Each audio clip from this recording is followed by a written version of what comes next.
The wheels of justice actually turned at a decent rate, and the arsonist has been convicted already. I want to go through what happened with this property, where we're at, the conviction, and then essentially the next steps. As some of you know, we love land development. We love building. We were building these new construction dadus in Everett, and there's 2 of them in the backyard. And at like 1 o'clock in the morning, while the property was just framed up, so the wood is all nice and dry. There's no windows inside of it. The plumbing had just been done. Some transient decided they were going to walk into the property, pick up all the plumbing scraps, shove them in the corner, throw accelerant on top of it, and light the place on fire. Fortunately, the local fire department was just blocks away because the flames were shooting like 50, 60 feet in the air, and they helped prevent loss of life. Amazing job. But that dadu, detached accessory dwelling unit, that one burned to the ground. The Santa can looked like a pop can that had been squished completely flat. It started to burn the dadu next to it. The house to the north of it, it scorched that one. It scorched our other property, our other house on it, melted all the siding, caused the roof vents to collapse, things like that. The commercial building across the street had a camera pointed directly at the door across the alley, and they were able to find them. Social media kicked in, and Joseph Smiley Jr. was arrested within hours of this happening, found in the same clothes, found with the lighter in his hand.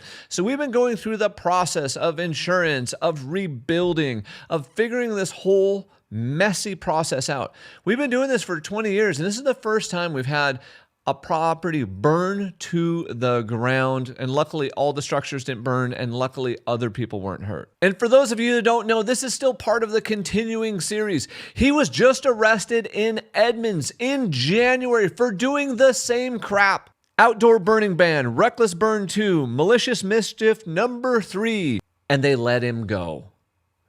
And then, of course, 2 months ago, he got us in Everett. And then 2 months later, he's already gone to prison. County Prosecutor's Office. I'm calling in regards to the Joseph Smiley case. This is referring to the incident where there was where they burned it down. The homes that you guys are currently working on. We spoke a little bit ago regarding this case and restitution.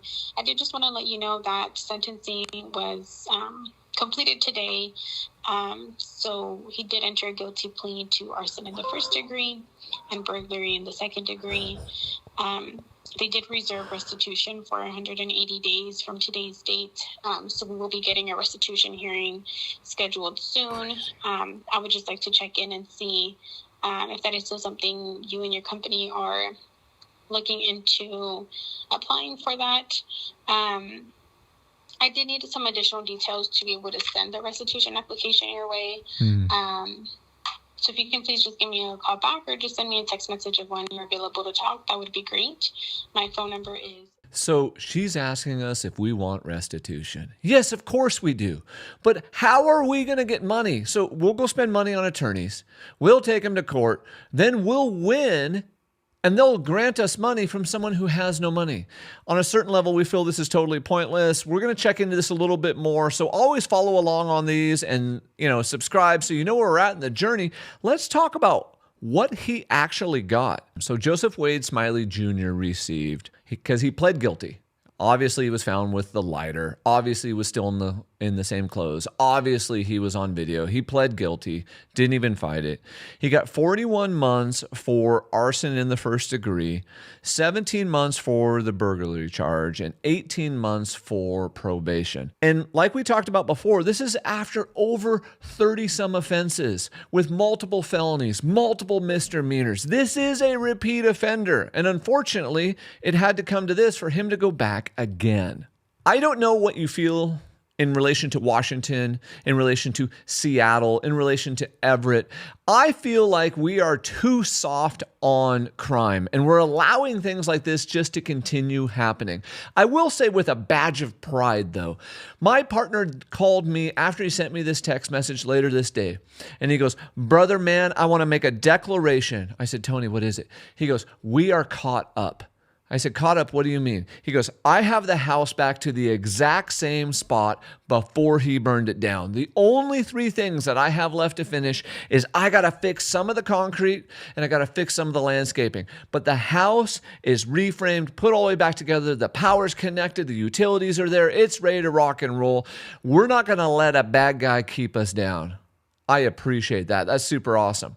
What we have to do next is we still have to figure out, how much is this going to cost us? We know one of the neighbors already served us for 28 grand from their insurance company that our insurance company also already denied. So there's still a bunch of loose ends. Hit that magic subscribe button, figure out how much we're going to lose on this deal, and learn from our mistakes. Learn from our mistakes as a real estate investor, a land developer, so you can make more money in real estate. I'm Anton Stetner. Thank you for watching.